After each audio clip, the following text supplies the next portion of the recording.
ဒီကောင်လေးကတော့တာမန်ကောင်လေးတစ်ယောက်ပါဒါမဲ့သူကတခြားကမ္ဘာတစ်ခုမှလူပြန်ဝင်စားတဲ့ခါမှာတော့ cheesecake တစ်ခုရဲ့ကိုညီနဲ့အဲ့ဒီကမ္ဘာရဲ့အတန်မာဆုံးတိုင်းပညာရှင်ဖြစ်လာခဲ့ပါတယ်ဒီကောင်လေးရဲ့နာမည်ကတော့ဖန်းဖြစ်ပြီးတော့လွန်ခဲ့တဲ့10နှစ်ကတခြားကမ္ဘာတစ်ခုကိုရုတ်တရက်ရောက်သွားခဲ့တာပါသူကမ္ဘာတေးကိုရောက်ချင်းမှာပဲသူ့ရှိမှာတိုင်းဆရာကြီးနှစ်ယောက်တွေ့လိုက်ရပါတယ်သူတို့နှစ်ယောက်တိုက်ခိုက်နေကြတာဖြစ်ပြီးနှစ်ယောက်လုံးက triple S ဆင့်ရှိတဲ့သူတွေပါအဲ့ဒီချိန်မှာပဲကရုံးနေဆရာကြီးကသူ့ရဲ့တိုက်ခွက်တစ်ခုကိုတုံးပြီးပြိုင်ဘက်ကိုတောင်တစ်ခုစီကိုလှမ်းတွန်းလိုက်ပါတယ်သူကတော့သူနိုင်သွားပြီလို့ထင်နေတာပါဒါမဲ့အဲ့ဒီချိန်မှာပဲသူ့ပြိုင်ဘက်ကပြန်ထလာပြီးသူ့ရဲ့တိုက်ခွက်နဲ့ပဲဘသူကဆရာကြီးလဲဆိုတာနေရာမှာပြသလိုက်ပါတယ်အဲ့ဒီနောက်ရုတ်တရက်ဆိုသလိုပဲဇလန်ကပြောင်းသွားပြီးစာသင်ခန်းထဲမှာရှိနေတဲ့ဖန်းကိုတွေးလိုက်ရပါတယ်သူ့ကိုကြည့်ရတာအိမ်မဆိုးတစ်ခုမက်ခဲ့တဲ့ပုံစံမျိုးဖြစ်နေပါတယ်ဖန်းရှိမှရှိနေတဲ့ဆရာကတော့မနေ့ဖက်မှာတိုင်းစာမေးပွဲတက်လေ့ကျင့်ခန်းတွေစတော့မယ်လို့ပြောသွားပါတယ်ဖန်းရဲ့မျက်နှာကတော့တကယ်ကိုမအီမတာဖြစ်နေပါတယ်ဘာလို့လဲဆိုတော့သူ့ရှိရကနေတခုခုဆိုးဆိုးရွားရွားဖြစ်ပျက်ခဲ့တယ်လို့ခံစားနေရလို့ပါဖန်းသူ့တငယ်ချင်းနဲ့အတူရှိနေတော့မှပဲနောက်ထပ်တငယ်ချင်းတယောက်ရောက်လာပြီးဖုန်းထဲကဗီဒီယိုတစ်ခုကိုပြပါတယ်အဲ့ဒီဗီဒီယိုထဲမှာတော့ကောင်းလေးတယောက်ငါတီနေမင်းတို့တခုခုပြမယ်တကယ်လို့ဒါကိုပြရင်နဲ့ငါတီသွားခင်ငါတတိယပေးကြပါလို့ပြောနေပါတယ်အဲ့ဒီဗီဒီယိုတွေကနေရာမြင်လိုက်ရတဲ့ခါမှာတော့ဖန်းဒါငါအိမ်မက်ထဲကလူနှစ်ယောက်တက်ခိုက်နေတဲ့နေရာပဲလို့တွေးမိသွားပါတယ်ဖန်းကတော့ဘာတွေဖြစ်နေမှအခုထိနားမလည်နိုင်သေးပါဘူးအဲ့ဒီနောက်မှာတော့သူကအင်တာနက်မှာရှာဖွေကြည့်လိုက်ပါတယ်အဲ့ဒီခါမှာတော့ဒါအင်အားကြီးမားတဲ့ကိုခံပညာရှင်တွေကတကဘာလုံးအုပ်စိုးနေတဲ့ကဘာတစ်ခုဖြစ်ကြောင်းသိလိုက်ရပါတယ်ကိုခံပညာမှာပိုဆွမ်းထက်လေအဲ့ဒီလူရဲ့ဘဝပိုပြီးကောင်းမွန်လာမယ်ဆိုတာလည်းသိလိုက်ရပါတယ်ဒါကြောင့်မနေ့ကသူ့ကျောင်းမှာကျင်းပမဲ့တိုင်းစာမေးပွဲကတနည်းမဟုတ်တနည်းသူနဲ့ပတ်သက်နေတာသိကြပါတယ်ဒါကြောင့်ဖန်းလည်းအဲ့ဒီစာမွေးမှာပါဝင်သိနေလို့ဆုံးဖြတ်လိုက်ပါတယ်ဒါမဲ့စာမွေးဖြေဖို့အတွက်ငွေ1000တောင်ပေးရမှာပါဖန်းကတော့တခြားကဘာလာတာဆိုတော့အခုဆိုရင်သူ့မိသားစုအတင်းနဲ့လည်းတွေ့ရတော့မှာပါသူကတော့စာမွေးကြီးပေးဖို့အတွက်သူ့ရဲ့ဒီဘက်ကမိသားစုကနည်းနည်းလောက်ချမ်းသာပါစီလို့ပဲဆုတောင်းနေပါတယ်ခဏကြာတော့ရှားဖွေနဲ့ဖန်းကသူ့အိမ်ကိုရောက်ရှိသွားခဲ့ပါတယ်အိမ်ထဲကိုဝင်ညမ်းမှာပဲသူ့ရဲ့ညီမလေးကိုတွေ့လိုက်ရပါတယ်ညီမလေးတယောက်ရှိနေရတော့တွေ့တော့သူအရင်ပြော့သွားခဲ့ပြီးကောင်မလေးရဲ့ပါကိုလိန်ဆွဲလိုက်ပါတယ်ခဏနေတော့မိသားစုအားလုံးထမင်းလက်ဆောင်စားကြပါတယ်အဲ့ဒီခါမှာတော့ဖန်းကသူ့အဖေကိုအဖေကျွန်တော်ဒီတိုင်းစာမေးပွဲမှာပါလို့ရမလားလို့မေးလိုက်ပါတယ်တိုင်းစာမေးပွဲဆိုတဲ့စကားကိုကြားလိုက်ရတဲ့ခါမှာတော့သူ့ဖေကခဏလောက်ငြိမ်သက်သွားပြီးအခန်းထဲကထွက်သွားခဲ့ပါတယ်ဒါပေမဲ့ခဏကြာမှပဲသူ့ဖေကပြန်ရောက်လာပြီးဝမ်းသာအားရနေပဲကောင်းပြီလို့ပြောတာဖန်းရဲ့ရှိမှငွေ1000ချပေးလိုက်ပါတယ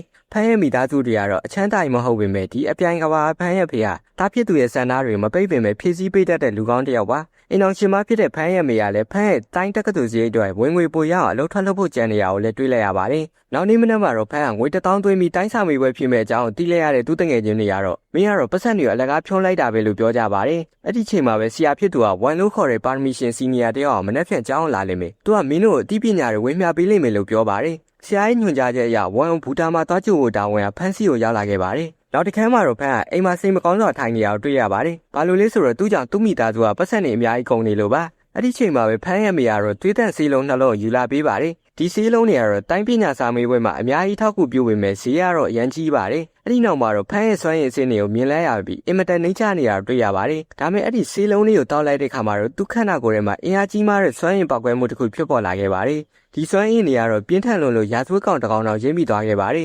သူ့ကိုတာမန်ရာဇဝတ်ကောင်လို့ပဲခေါ်လို့မရပါဘူးသူကမိန်းကလေးတစ်ယောက်ဖမ်းဆီးထားတဲ့အစစ်နှစ်တိုင်းပညာရှင်တစ်ယောက်ပါတခြားတစ်ဖက်မှာတော့မနက်မှလာပိုင်းဝန်ကအဲ့ဒီရာဇဝတ်ကောင်ကိုဖမ်းဖို့နဲ့မိန်းကလေးကိုကယ်ဖို့အတွက်ညဘက်ကြီးအစောကြီးရောက်လာခဲ့ပါတယ်ဖမ်းကတော့ဒုက္ခနာကိုယ်ထဲမှာဘာတွေဖြစ်နေမှမသိပဲဇဝေးဇွာဖြစ်နေတာဒုက္ခနာကိုယ်ထဲကကြွက်သားတွေအလုံးတစ်ခုချင်းစီပြန်လဲတိဆောက်နေတယ်လို့ခံစားနေရပါတယ်ဒါမဲ့ဒီလောက်ဖြစ်ပျက်သွားတာတော့သူကအင်အားများကြီးမရသေးပါဘူးဒါကြောင့်သူကတိုင်းပညာကောင်းကောင်းသိနေရင်ပတ်စံတွေအများကြီးလိုအောင်ပါပဲလို့တွေးနေပါတယ်ကံကောင်းတာတကူကတော့အဲ့ဒီစီးလုံးတွေကတုံးပြီးရင်ကုံသွားတာမျိုးမဟုတ်ပဲဆက်ရှိနေတာပါနောက်တနေ့မနက်မှာတော့ဖန်းကသူ့တငယ်ချင်းတွေနဲ့အတူစီနီယာ1ကိုတွားကြိုပါတယ်စီနီယာ1ရောက်လာတဲ့ခါမှာတော့ဖန်းရဲ့ခန္ဓာကိုယ်ရဲ့စွမ်းအင်လိုင်းတွေကိုချက်ချင်းတတိထားမိလိုက်ပါတယ်1ကညံကောင်းတဲ့အတွက်ဖန်းကြောင့်ဒီစွမ်းအင်တွေဖြစ်ပေါ်နေတာကိုသိလိုက်ပေမဲ့ဘာမှတော့ထုံမပြောပါဘူးပြီးတာနဲ့သူကကြောင်းသွားပြီးចောင်းသားတွေကိုစိတ်တက်ကြွအောင်မိကုန်းတွေပြောကြခဲ့ပါတယ်ညနေပိုင်းရောက်လို့အစီအစဉ်တွေပြီးသွားတဲ့ခါမှာတော့1ကဖန်းနဲ့သူ့တငယ်ချင်းတွေကိုဖုန်းနံပါတ်ပေးလိုက်ပြီးတော့တခုခုအခက်ခဲရှိရင်ဖုန်းဆက်လိုက်ပါငါအစွမ်းကုန်လာကူညီမယ်လို့ပြောပါတယ်အဲ့ဒီနောက်ဖန်းကတော့တူးတော်အိမ်မှာအလုပ်တစ်ခုရှိလို့အပေါ်တန်းကိုတက်သွားတဲ့အခါရာဇဝတ်ကောင်ကိုတွေ့လိုက်ရပါတယ်အဲ့ဒီရာဇဝတ်ကောင်ကတော့တူးတော်အိမ်မှာအခန်းကားနေထိုင်သူဖြစ်နေတာပ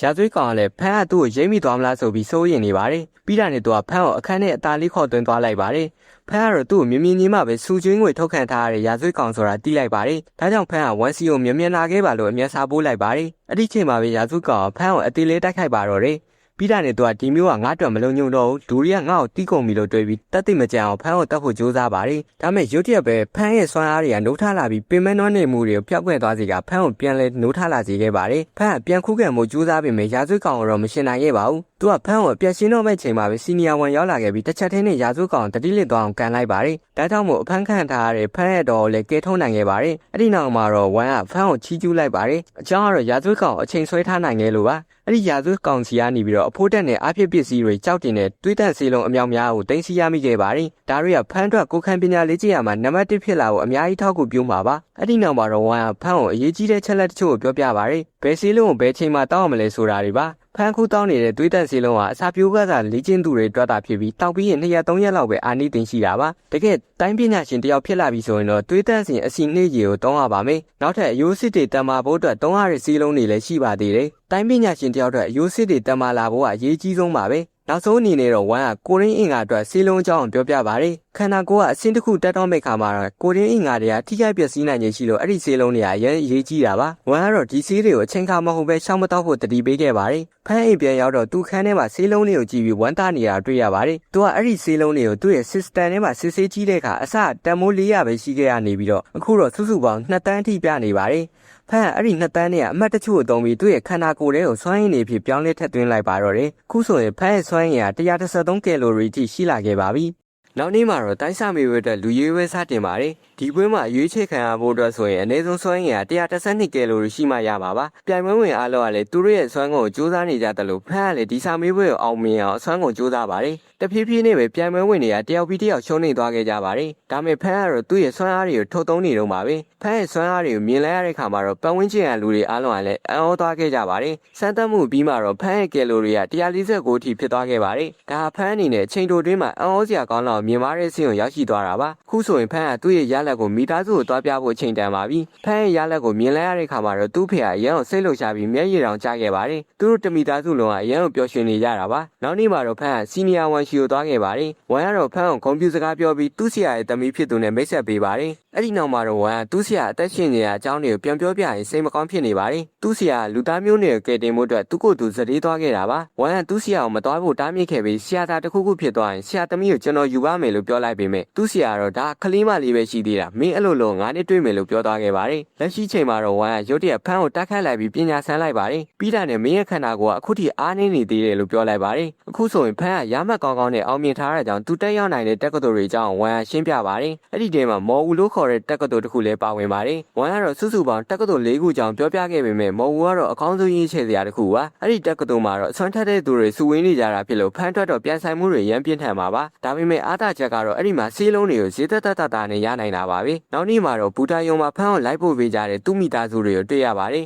်နောက်ဆုံးမှာတော့ဖမ်းကမော်ဦးတက္ကသိုလ်ရောက်ရှိသွားခဲ့ပြီးတက္ကသိုလ်ရဲ့ဂိတ်တကားကြီးကိုမြင်လန်းရုံနဲ့အံ့ဩသွားခဲ့ရပါတယ်ဘာလို့လဲဆိုအဲ့ဒီတကားကြီးကတကယ်ကိုကြီးမားလုံးလို့ပါအဲ့ဒီချိန်မှာပဲဖုန်ချင်းလို့ခေါ်တဲ့စီနီယာတယောက်ကဒါတက်လက်ဝေရန်ရောက်လာခဲ့ပါတယ်သူကတော့ဒါတက္ကသိုလ်ကောင်းတစ်ခုပဲလို့ပြောပြီးဒီတကားကြီးကငါတို့ဘလောက်ပဲအဆင်ပြေနေပါစေသူရှိမှတော့ငါတို့ကအမြဲတမ်းတင်းငယ်နေအောင်မယ်ဆိုတာတတိပေးနေတာလို့ဆိုပါတယ်ဖုန်ချင်းကတော့ဝဲပြန်မဲ့တယောက်ဖြစ်နေတာကြောင့်ဖမ်းပေါ်ကိုတိတ်ပြီးတော့အကောင်းမမြင်ပါဘူးအဲ့ဒီနောက်မှာတော့ဖမ်းကကျောင်းဝင်ခွင့်တက်စစ်ဆေးတဲ့နေရာမှာသူ့ရဲ့ဖောင်တွေကိုပြလိုက်ပါတယ်အဲ့ဒီကဝန်ထမ်းမင်းကလေးကလည်းဖမ်းတလားတွင်းအဆင့်နဲ့ရိုးတက်မှမို့ရောက်နေတာမြင်ပြီးအံ့ဩသွားကြပါတယ်ဘာလို့လဲဆိုတော့တကယ်ပါရမီရှင်တွေတောင်ဒီစင်းရောက်ဖို့6လလောက်အချိန်ယူရလို့ပါအတီးပြုတ်ဖို့အတွက်ဖမ်းကိုထပ်မံစစ်ဆေးကြည့်တဲ့အခါမှာတော့သူကအဆင့်2တင်မကပဲအဆင့်3တော့ရောက်နေပြီဆိုတာသိလိုက်ရပါတယ်ဒါကိုကြားလိုက်ရတဲ့အခါဘေးနားလူတွေအားလုံးကလည်းအံ့ဩသွားကြပါတယ်ဖမ်းကအဆင့်မြင့်နေတာကြောင့်သူနေဖို့အတွက်အခန်းကိုလည်းအခန်းကောင်းတစ်ခုစီစဉ်ပေးပါတယ်ဖမ်းကိုအခန်းထိလိုက်ပို့ပေးဖို့အတွက်စီနီယာကျိုးရွံအကူအညီပေးပါတယ်လမ်းမှာတော့ကျိုးရွံကဒီကျောင်းကတကယ်ကိုကောင်းမွန်တဲ့နေရာတစ်ခုပါကျောင်းကဒီလိုနေရာမျိုးကိုဘာလို့ပေးထားလဲဆိုတော့မင်းရဲ့စိတ်ကိုအမြဲတမ်းအေးဆေးထားနိုင်မှုလိုအပ်လို့ပဲလို့ရှင်းပြပါတယ်တိုင်းပညာမှာအစွမ်းထက်လာဖို့ဆိုတာစိတ်ရှိရတယ်လို့တဖြည်းဖြည်းနဲ့အရန်ပင်မှန်ရတဲ့အလုပ်ဖြစ်လို့ပါဘာပဲဖြစ်ဖြစ်ဖမ်းကတော့ဒီလောက်ကျဲတဲ့အခန်းမှာနေရလို့အရန်ပျော်နေပါတယ်အဲ့ဒီချိန်မှာပဲရှေကန်းကကျောင်းသားချမ်းတရံလာနှုတ်ဆက်ပါတယ်ပြီးတော့သူကတော့ဖမ်းစီနီယာဝန်နဲ့တမျိုးရေးသားတွေမှတည်သွားတာကြောင့်စီနီယာဝန်အဆင့်တူတွေထဲမှာပြိုင်မှမရှိတော့ဘူးပြီးတော့မင်းကငါးထက်တော့အစွမ်းထက်နေပြီပဲမင်းကအဆင့်3အယိုးတက်မှာမို့ရောက်နေပြီဆိုတော့ငါကတော့ပထမအဆင့်ပဲရှိသေးတာဆိုပြီးပြောပါတယ်ဒီလိုနဲ့စကားပြောပြီးတဲ့နောက်မှာတော့သူတို့အားလုံးကလည်းအစည်းအဝေးလုံးပဲကွင်းမြကိုသွားကြပါတယ်ဖမ်းတဲ့သူတငယ်ချင်းတွေကတော့ချိန်မီရောက်သွားခဲ့ပေမဲ့နောက်ကျမှရောက်လာတဲ့သူတွေရောအထဲကိုပေးမဝင်တော့ပါဘူးဒါကြောင့်နောက်ကျတဲ့ចောင်းသားတွေကတော့ငါတို့ကခဏပဲနောက်ကျတာပါဆိုပြီးကန့်ကွက်ကြပါတယ်ဒါပေမဲ့အဲ့ဒီချိန်မှာပဲမော်ဝဲရဲ့ចောင်းအုပ်ဖြစ်သူရောက်လာပြီးသူ့ရဲ့ပြင်းထန်လာတဲ့အော်ရာတွေကိုထုတ်လွှတ်လိုက်တဲ့အခါမှာတော့ចောင်းသားတွေအားလုံးကလည်းငြိမ်ချသွားခဲ့ပါတယ်ပြီးတော့သူကနောက်ကျတဲ့သူတွေကအထဲဝင်ဝင်မရှိဘူးမော်ဦးဆိုတာစီကံရန်ကြီးတဲ့နေရာဖြစ်လို့မင်းတို့အားလုံးကလည်းစီကံရှိဖို့မျှော်လင့်တယ်လို့ပြောလိုက်ပါတယ်အဲ့ဒီနောက်မှာတော့နောက်ကျတဲ့သူတွေကိုအပြစ်ပေးတဲ့အနေနဲ့စာတင်မ20စီနှုတ်ယူမယ်လို့ကြေညာလိုက်ပါတယ် အပြင်လောကမှာဆိုရင်စာတင်မှတ်တမတ်ကိုတိုင်းလန်းစင်တန်မှု3000ရှိပြီးចောင်းသားတစ်တယောက်အမှတ်50ပဲပေးထားတာမို့လို့နောက်ကျတဲ့သူတွေအားလုံးကလည်းထိတ်လန့်သွားကြပါတယ်အဲ့ဒီနောက်မှာတော့ဆရာတွေကတယောက်ပြီးတယောက်ရောက်လာခဲ့ကြပါတယ်ဆရာတွေအားလုံးကလည်းသူတို့ရဲ့ order တွေကိုပြန်ယူထုတ်လွှတ်လိုက်တဲ့အခါမှာတော့အဲ့ဒီမှာရှိတဲ့ចောင်းသားတွေအားလုံးကလည်းလွင်းထွက်သွားမတက်နောက်ကိုဆုတ်သွားကြရပါတယ်ဒါပေမဲ့ဖန်ကတော့ဒါကိုစိန်ခေါ်မှုတစ်ခုလို့သဘောထားပြီးတော့သူ့ရဲ့စွမ်းအားကိုပြန်ထုတ်ကအရှုံးမပေးပဲကြမ်းကြမ်းခံရနေခဲ့ပါတယ်ဒါကိုမြင်လဲရတဲ့ဆရာတွေကတော့မင်းကတိုင်းသမားတယောက်တော့မဖြစ်သေးပဲနဲ့ဒီလောက်တော့တန်မာတာလားဆိုပြီးသဘောကျသွားကြပါတယ်အဲ့ဒီနောက်မှာတော့အဆင့်ရှိအထိုးထိပ်ရှိတဲ့ကျောင်းအုပ်ကြီးကရောက်ရှိလာခဲ့ပါတယ်သူ့ရဲ့ aura ကတော့တခြားသူတွေနဲ့လုံးဝကွာခြားနေပါတယ်ဆရာတယောက်ကတော့ကျောင်းသားတိုင်းကိုအစင်းမြင့်ဆုံးသွေးတန်းစင်စင်းလုံးတစ်လုံးစီပေးမယ်လို့ပြောပြီးလက်တွေ့လေ့ကျင့်ရတဲ့စားတော့မယ်လို့ကြေညာလိုက်ပါတယ်လက်တွေ့လေ့ကျင့်ရဲ့အဆောင်အုံကစုစုပေါင်း9တက်အထိရှိပေမဲ့အခုမှစားတဲ့သူတွေတော့4တက်အထိပဲသွားခွင့်ပြုပါတယ်အထက်တိုင်းမှာတိုင်းပညာရှင်ကောင်းတယောက်ဖြစ်လာဖို့အတွက်ထူးခြားတဲ့သင်ခန်းစာတွေပါဝင်ပါတယ်ဒီပြိုင်ပွဲရဲ့အဓိကစီကံကတော့အချိန်စီးတဲ့အခါဘယ်သူကဘယ်ထက်မှရှိနေလဲဆိုတဲ့အပေါ်မူတည်ပြီးတော့အဲ့ဒီလိုအကြောင်းသားဖြစ်လာမှာပါဆိုလိုတာကတော့တယောက်နဲ့တယောက်တိုက်ခိုက်ပြီးအထက်မြင့်ကိုရောက်လေပိုကောင်းနေပါပဲအထက်တစ်ခုမှလူ400ထပ်ပုံနေလို့မရတယ်လို့အချိန်စီးလို့မှလူ400ထပ်ကျော်နေအဲ့ဒီထက်ကအကြောင်းသားတွေအားလုံးကလည်းစာတင်မှတ်30နှုတ်ယူခံရမှာဖြစ်ပါတယ်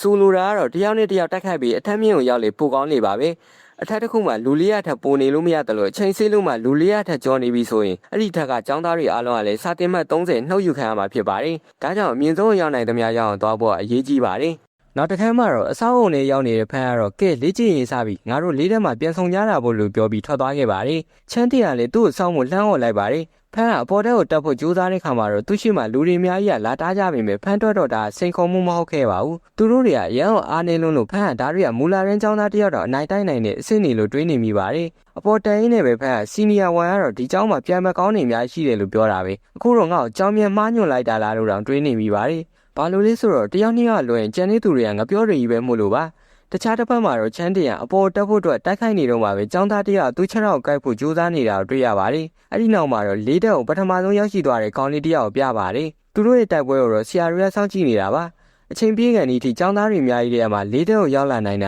လူ300လောက်ပဲရှိတာပါအထက်တစ်ခုမှလူ400ထိနေလို့ရပြီးလေးတက်ကလည်းတဖြည်းဖြည်းလူတွေပြေးလာနေခဲ့ပေမဲ့ဖန်ကတော့ရောက်မလာသေးခဲ့ပါဘူးဒါမဲ့မကြခင်မှာပဲချမ်းတင်ရောက်လာပြီးခဏကြာမှာပဲဖန်ရောက်လာခဲ့ပါတယ်ဖန်လီတဲ့ကိုရောက်လာပြီမဲ့သူကအရန်ကိုစိတ်ပြတ်ပြီးဒေါသထွက်နေတဲ့ပုံစံမှာသူကအထက်ကိုရောက်တာနဲ့ငါဒီကျောင်းကိုလာပြိုင်တာပြိုင်ဘက်ကောင်းနေနဲ့တွေ့ကျင်လို့အခုကြီးရတာတော့မော်ဝေကျောင်းသားတွေကငပြော့တွေပဲလို့ပြောလိုက်ပါတယ်ဒါကိုကြားတော့အားလုံးကလည်းဒေါသထွက်ပြီးဖန်ကိုဝိုင်းဆဲကြပါတယ်ကျောင်းဦးကြီးကလည်းသူတို့ကျောင်းကိုစော်ကားတယ်လို့ဖြစ်သွားတာကြောင့်မော်ဦးမှာလူတော်မရှားကြောင်းပြဖို့ကြံပါတယ်အဲ့ဒီနောက်ကျောင်းဦးကလည်းနိုင်ဝက်အတွင်းဘသူမဆိုဖန်းကိုအနိုင်တိုင်းနိုင်စာတင်မှ50ပေးမယ်လို့ကြေညာလိုက်ပါတယ်။ဒါအကျောင်းသားတွေအတွက်ဖန်းကိုဝိုင်းတိုက်ဖို့အကြောင်းပြချက်ကောင်းတစ်ခုဖြစ်သွားတာပါ။စာတင်မှ50ရဖို့အတွက်လူတွေအားလုံးကလည်းဖန်းကိုဝိုင်းတိုက်ကြပါတယ်။ဒါပေမဲ့ကျွန်တော်တို့ရဲ့ MC ကလည်းအချင်းတော့မဟုတ်ပါဘူး။ဖန်းနဲ့ချမ်းတင်တို့နှစ်ယောက်ပေါင်းပြီးအဲ့ဒီမှာရှိတဲ့သူတွေအားလုံးနီးပါးကိုအပြတ်သက်နိုင်ယူလိုက်ပါတယ်။အဲ့ဒီချိန်မှာပဲသပင်ပန်းရောက်တဲ့မိန်းကလေးတစ်ယောက်ရောက်လာခဲ့ပြီးဖန်းကိုရုတ်တရက်တိုက်ခိုက်ပါတယ်။သူမရဲ့ပုံစံကိုကြည့်ပြီးတော့ထင်သေးမနေပါနဲ့။ဖန်းတော့မနှဲရှောင်နေရပြီးသူနာရောက်လာတဲ့လူတယောက်ရဲ့မျက်နှာကိုကောက်ွယ်ယူကသူမရဲ့တိုက်ကွက်ကိုပိတ်ဆို့လိုက်ရပါတယ်။အဲ့ဒီနောက်သပင်းပြားနဲ့မိန်းကလေးတယောက်အစီအစဉ်ဆွဲပြီးတော့ဖန်းနဲ့ချမ်းတင်ကိုလူစုခွဲလိုက်ပါတယ်။လူတွေအားလုံးကလည်းဖန်းကိုဝိုင်းထားလိုက်ကြပြီးကောင်မလေးကတော့ကဲ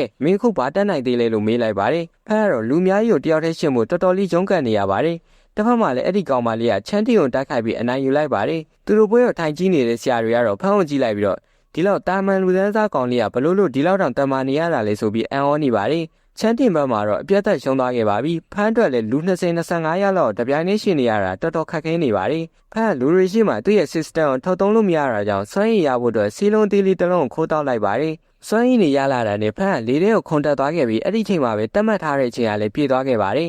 ်ဒါကြောင့်ဖန်းကိုအနိုင်ရရှိသူဖြစ်ကြေညာလိုက်ပါတယ်ကျောင်းကြီးကလည်းတခြားကျောင်းသားတွေကိုဒီအရှက်ရမှုမှတ်ထားကြမင်းတို့အားလုံးပေါင်းလာတော့လူတယောက်မနိုင်နိုင်ရဘူးလို့ပြောလိုက်ပါတယ်နောက်နေ့မှာတော့အရေးချင်းပြည့်မိတဲ့ကျောင်းသားတွေကိုသူတို့စိတ်ကြိုက်ဆရာရွေးချယ်ခွင့်ပေးလိုက်ပါတယ်ဖန်းကတော့ဘယ်ဆရာစီကတရားမလဲဆိုတာဝေခွဲများဖြစ်နေတော့မှပဲလီဖုံးရုပ်လို့ခေါ်တဲ့ဆရာမတစ်ယောက်တတိထားမိသွားခဲ့ပါတယ်သူမကျောင်းသား20လောက်ကိုပဲတေချာလေ့ကျင့်ပေးနေတာပါဖန်းသူမရှိရောက်သွားတဲ့အခါဖုံးရုပ်ကတော့ငါစီမှလေ့ကျင့်ရန်ပင်မှမှမို့လို့မိချမ်းမယူစိတ်ပူမလာနဲ့လို့ကြိုတင်တတိပေးလိုက်ပါတယ်သူမကတော့ဖန်းရဲ့မိသားစုနောက်ခံတိတ်မချမ်းသာဘူးဆိုတာသိနေပါတယ်ဒါကြောင့်သူမရှိမှပညာသင်ကြားမယ်ဆိုရင်လိုအပ်တဲ့ဆေးလုံးတွေကိုအကန့်အသတ်မရှိပေးမယ်လို့ကမ်းလှမ်းလိုက်ပါတယ်ပြီးတော့သူမကလည်းမင်းဒီကြောင်ရောက်ချင်းမှာပဲပြဿနာတွေရှာထားတာဆိုတော့ရန်သူတွေလည်းအများကြီးရှိနေလောက်ပြီဒါကြောင့်မင်းအစွမ်းမထက်ဘူးဆိုရင်တယောက်မင်းကိုအချိန်မရတက်သွားနိုင်တယ်လို့တတိပေးပါတယ်ဒါကိုကြားပြီးနောက်မှာတော့ဖန်းကအများကြီးမစင်းစားတော့ပဲဖုံးယူရှိမှာပဲစီးရင်သွင်းလိုက်ပါတယ် နောက်တနေ့မှာတော့ဖမ်းရဲ့တင်တန်းကစတင်มาတော့တယ်အစာပိုင်းမှာတော့ဖုန်းရောအခြေခံချက်လက်တွေကိုတင်ပေးပါတယ်သူမကတော့ဖမ်းကိုမင်းအရင်ဆုံးတမ်းမာလာခြင်းနဲ့ဆိုရင်ခန္ဓာကိုယ်ရဲ့စွမ်းအင်လမ်းကြောင်းအလုံးဖွင့်ရမယ်ဒါမှသွေးလက်ပတ်မှုကောင်းလာစေမှာလို့ရှင်းပြပါတယ်အစင်းတီကိုရောက်ချင်နေဆိုရင်ကိုရီးငါတွေကိုကာကွယ်ပေးတဲ့စီးလုံးနဲ့အယိုးတန်းစီစီးလုံးတွေအရင်တောက်ကြည့်တင်ရအောင်လဲသူမအကြံပေးပါတယ်အဲ့ဒီနောက်မှာတော့ကြံနေတဲ့စွမ်းရည်တကားတွေပွင့်သွားအောင်သွေးတန်းစီစီးလုံးတချို့ဖမ်းအောင်ပေးလိုက်ပါတယ်ဖမ်းကတော့အဲ့ဒီစီးလုံးတွေကိုတောက်လိုက်တဲ့ခါမှာတော့သူ့ခန္ဓာကိုယ်ထဲမှာထူးခြားတဲ့စွမ်းရည်တွေစီးဆင်းလာခဲ့ပြီးကြံနေတဲ့စွမ်းရည်တကားတွေအလုံးပွင့်သွားခဲ့ပါတယ်ဒါကိုကြည့်ပြီးတော့ဖမ်းအယံဝတ်သားကဆီယာမကျွန်တော်အစင်းတစ်ရောက်ပြီဆိုတော့အစင်းတစ်စီးလုံးအလုံး20လောက်ပေးပါလားလို့ပြောလိုက်ပါတယ်ဒါပေမဲ့စီးလုံးတော့မရခဲ့ပဲပါပေးရိုက်ခံလိုက်ရပါတယ်နောက်နေ့မှာတော့ဖမ်းတဲ့ရွယ်မိန်တို့ကကန်ချက်တွေကိုအတူတူလေ့ကျင့်နေကြပါတယ်အဲ့ဒီချိန်မှာပဲဖုန်းယူရောက်လာခဲ့ပြီးကန်ချက်တစ်ခုကိုတရုပ်ပြလိုက်တဲ့ခါမှာတော့သူမရဲ့ကန်ချက်အရင်ပြင်းထန်လို့နှစ်ယောက်လုံးအံ့ဩသွားခဲ့ရပါတယ်ဖုန်းယူကတော့ဒီလိုပြင်းထန်တဲ့ကန်ချက်မျိုးရဖို့ဆိုရင်မင်းတို့ရဲ့သွေးတွေကိုနေရာတစ်ခုတည်းမှာစုစည်းထားရမယ်အဲ့ဒါဆိုရင်ကန်ချက်ရဲ့အား10သားလောက်ပိုပြင်းသွားလိမ့်မယ်လို့တင်ပြပါတယ်ဖမ်းကတော့သူ့ရင်ညောင်းသုံးပြီးအယိုးတန်းစင်ထားတဲ့ချိန်နဲ့သွေးတွေကိုစုစည်းကအပတဲ့ကန်ချက်တစ်ခုကိုစမ်းကန်ကြည့်ပါတယ်ဒါပေမဲ့ကန်ဆိုးတာကတော့ဖမ်းချက်တော့ကအဲ့ဒီတောင်မခံနိုင်ပဲအပ်သွားခဲ့ပါတယ်ညနေပိုင်းမှာတော့ဖမ်းကဖုန်းယူခိုင်းတာကြောင့်တတ်ထုဖနှက်ဝယ်ဖို့ဆိုင်ုံသွားရပါတယ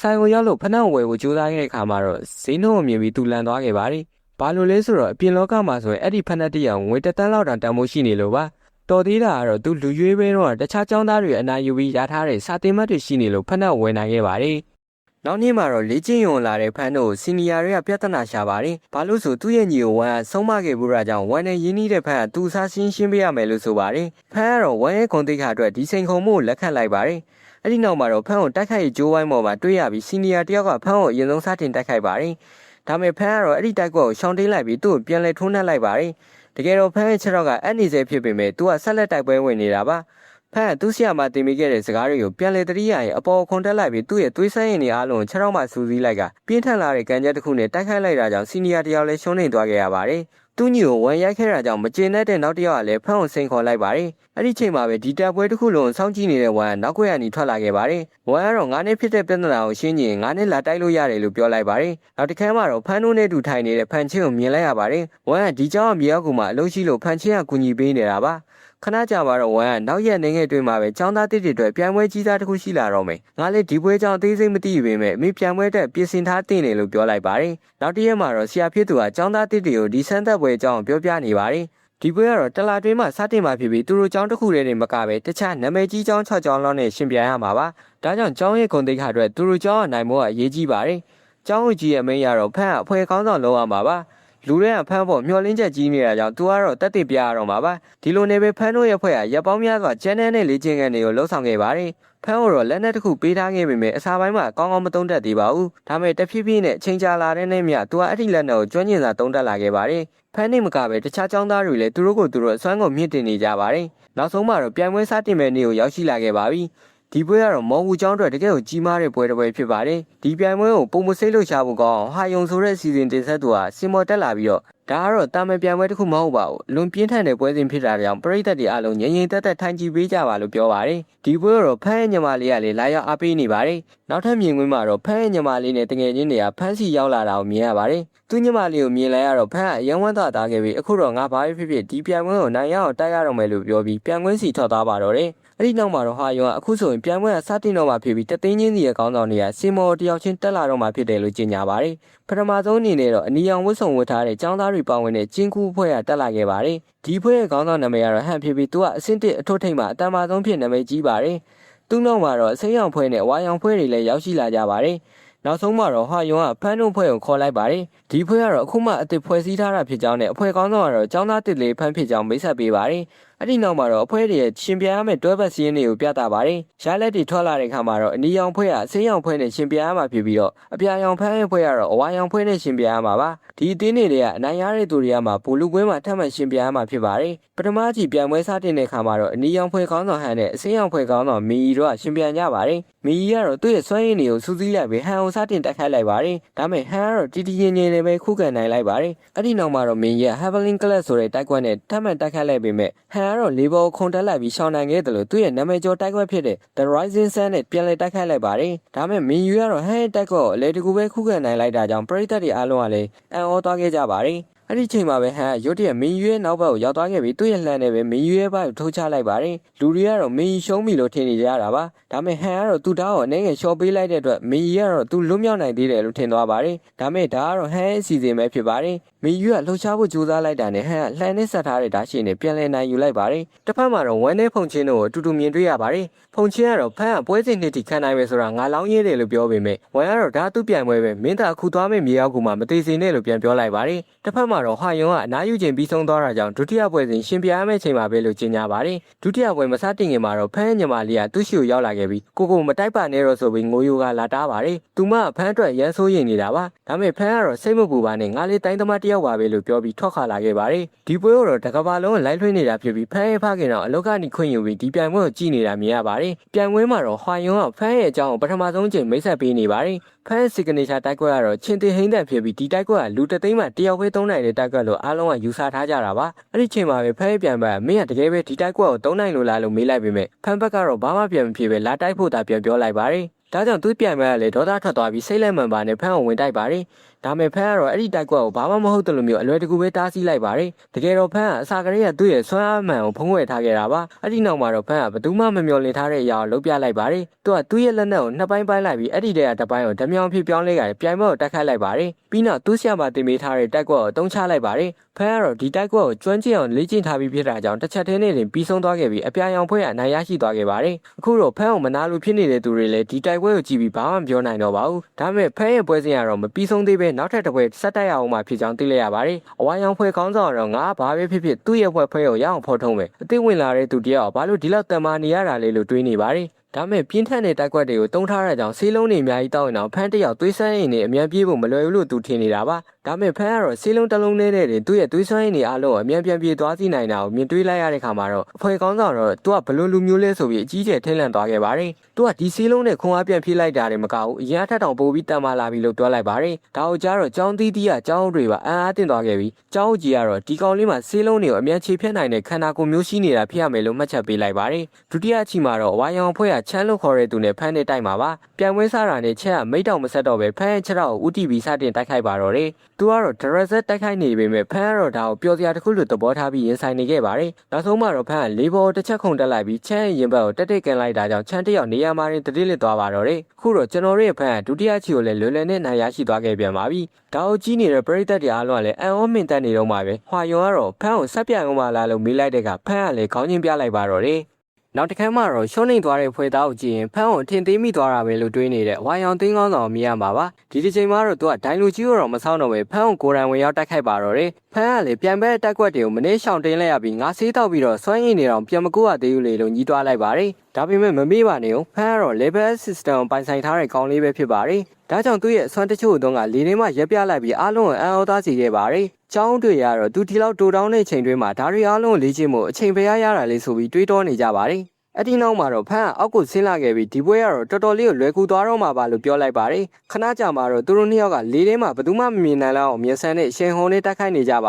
တယ်။သူတို့ရဲ့တိုက်ခိုက်မှုတော့အလုံးမြင်တာကြောင့်ပရိသတ်တွေကတာမန်မျက်လုံးနဲ့တော့ကြည့်လို့မရတော့ပါဘူး။ဒါမဲ့ရုတ်တရက်ဆိုသလိုပဲအဝါရောင်သိန်းကောင်းဆောင်ကသူ့ရဲ့ဆွမ်းအားကိုဆဲစားလောက်ထိရုတ်တရက်မြင့်တင်လိုက်ပါတယ်။ဒါအောင်မြင်လိုက်ရတဲ့အခါဖန်ကိုအားပေးနေတဲ့ပရိသတ်တွေတောင်အတင်းကောင်းဆောင်ဘက်ကိုပါသွားခဲ့ကြပါတယ်။ဖန်ကတော့တင်းဝင်တာပြီးသူ့ကိုတားဆီးဖို့ကြိုးစားပေမဲ့အနားကိုတော့မကန့်နိုင်ခဲ့ပါဘူး။အဲ့ဒီနောက်မှာတော့ဝါရောင်သိန်းကောင်းဆောင်ကတော့မန်ဟွန်ပြင်းကြားတိုက်ကွက်ကိုတုံးလိုက်ပါတယ်။ဒါကြောင့်ဖန်ကလည်းသူ့ရဲ့သွေးပေါက်ကွဲခြင်းတိုင်းကွက်ကိုတုံးလိုက်ပါတယ်။ခုဆိုရင်ဒီပွဲကအလွန်ပြင်းထန်လာတာကြောင့်သူတို့နှစ်ယောက်ကနောက်ဆုံးလက်သီးတစ်ချက်စီနဲ့ပဲပွဲကိုဆုံးသတ်ဖို့ဆုံးဖြတ်လိုက်ကြပါတယ်။အင်အားနဲ့ငယ်ပြန်ပြေးပြီးနောက်မှာတော့နှစ်ယောက်လုံးကရှိသမျှအင်အားကုန်သုံးပြီးတယောက်ကိုတယောက်ထိုးချလိုက်ပါတော့တယ်။နောက်ဆုံးမှာတော့ဖန်ကသွေးဆွမ်းအားနဲ့ငယ်ကြံခဲ့ပြီးအဝါရောင်သိန်းကောင်းဆောင်ကတော့သူ့ရဲ့သွေးဆွမ်းအားတွေကုန်ခန်းသွားတဲ့အတွက်ရှုံးနေသွားခဲ့ပါတယ်။ဖန်ကတော့မနေ့ကြိုးစားခဲ့ရပေမဲ့စုစုပေါင်း3ချီလုံးအနိုင်ယူပေးခဲ့ပြီးတော့ဒီနေ့အတွက်ပြိုင်ပွဲရတော့ဒီမှာနေပြီးဆုံးသွားခဲ့ပါတယ်။တစ်ဖက်မှာတော့မြေရောက်ကူထဲရောက်နေတဲ့ဝမ်နဲ့ဖုန်ချင်းတို့ကိုမြင်ရမှာပါ။သူတို့နှစ်ယောက်ကမြေရောက်လူသားတွေကိုနှိမ်နှင်းပြီးအစင်းမြင့်စီးလုံးတွေကိုစုဆောင်းမှုကြိုးစားနေကြတာပါ။အဲ့ဒီမှာတော့ဝမ်ဖုန်ချင်းကိုမင်းကအရင်အားနေလို့တော့အကောင်းဆုံးစီးလုံးတွေကိုငါပဲယူမယ်လို့ပြောလိုက်တဲ့အတွက်ဖုန်ချင်းကလည်းစိတ်တူသွားပြီးနှစ်ယောက်လုံးဆွမ်းအားတွေမြင့်ကရှေ့ဆက်သွားခဲ့ကြပါတ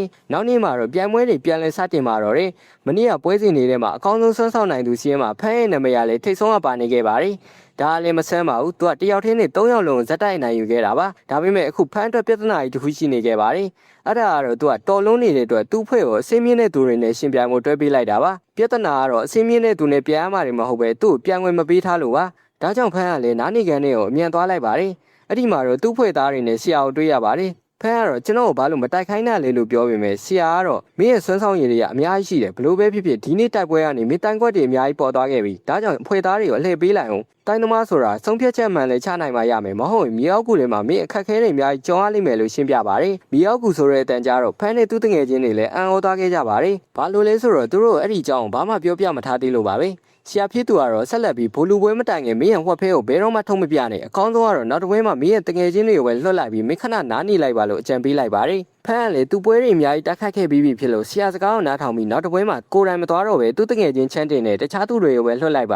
ယ်တိုက်ပွဲတွေကပြန်လည်စတင်လာပါပြီပြန်ပွဲစားမှာတော့အနီရောင်ဖွဲရတယောက်နဲ့ဖမ်းတို့အပြာရောင်တရရွယ်မင်းနဲ့တိုက်ခိုက်ကြမှာပါသူတို့နှစ်ယောက်လည်းသူတပြန်ကိုတပြန်တိုက်ခိုက်နေကြပြီးနောက်ဆုံးမှာတော့ရွယ်မင်းကအနီရောင်ဖွဲသားရဲ့ပေါင်ကြားကိုပြင်းထန်တဲ့ကမ်းကြတစ်ခုနဲ့ကန်လိုက်တာကြောင့်သူလည်းဆက်မတိုက်နိုင်တော့ပဲအပြာရောင်ဖွဲကပထမပွဲကိုနိုင်သွားခဲ့ပါတယ်ပထမပွဲပြီးနောက်မှာတော့အနီရောင်ဖွဲရဲ့ခေါင်းဆောင်ဟန်တက်လာခဲ့ပါတယ်အခုရှင်ပြန်ရမှာတော့ဟန်နဲ့ချမ်းတင်လိုပဲဖြစ်ပါတယ်ပွဲစားတာနဲ့ချမ်းတင်ဟန်ကိုစတင်တိုက်ခိုက်ပြီးမြဲခေါင်းဆောင်ဆိုတဲ့အတိုင်းချမ်းတင်ရဲ့တိုက်ကွက်ကိုအလွယ်တကူပဲခုခံလိုက်ပြီးသူ့ရဲ့အထူးတိုက်ကွက်နဲ့ပြန်လည်တိုက်ခိုက်ဖို့ပြင်ပါတယ်ချမ်းတင်မှာလည်းအဲ့ဒီတိုက်ကွက်ကိုတားဆီးဖို့နီးလမ်းမရှိတော့ပါဘူးတိုက်ကွက်ထိမှန်သွားပြီးနောက်ချမ်းတင်လည်းရှုံးနေသွားပြီးမြဲသူစိတ်ထဲမကြပါဘူးဘာလို့လဲဆိုတော့သူတငယ်ချင်းဖန်းအားလုံးကိုင်းလွယ်ဖြစ်ရှင်းပေးနိုင်မယ်ဆိုတာသူယုံကြည်နေလို့ပါဟန်ကတော့ထပ်တိုက်ဖို့အတွက်နောက်တစ်ယောက်လွတ်လိုက်အောင်လို့ထပ်ခေါ်လိုက်ပါတယ်ဒီတစ်ချိန်မှာတော့အပြာရောင်ဖွဲ့ကရှောင်းမန်းလို့ခေါ်တဲ့မိန်းကလေးကတက်လာခဲ့ပါတယ်သူမရောက်တာနဲ့ဟန်ကိုစတင်တိုက်ခိုက်ပေမဲ့သူမဟန်အတွက်ပြန်မတစ်ယောက်မဟုတ်ခဲ့ပါဘူးသူမကထပ်တိုက်ဖို့ကြိုးစားလိုက်ပေမဲ့ဟန်ကတော့ရှောင်းတိန်နိုင်ခဲ့ပြီးသူ့ရဲ့ဓာတ်နဲ့ပြန်လဲတိုက်ခိုက်လိုက်ရသူမရဲ့ရင်ပန်းနာကိုထိမှန်သွားခဲ့ပါတယ်ရှောင်းမန်းကတော့ရှုံးသွားခဲ့ပေမဲ့သူမလည်းဝမ်းမနေပါဘူးဘာလို့လဲဆိုတော့ပရိသတ်တွေနဲ့အသေးမော်တွေကသူမဝိုင်းဝန်းအားပေးနေကြလို့ပါမင်းရှုံးသွားပေမဲ့အကောင်းဆုံးကြိုးစားခဲ့ပါတယ်လို့သူတို့ကဆိုကြပါတယ်တခြားတစ်ဖက်မှာတော့ဝမ်းနဲ့ဖုန်ချင်းတို့ကအသေးအံပြေးနေကြပါတယ်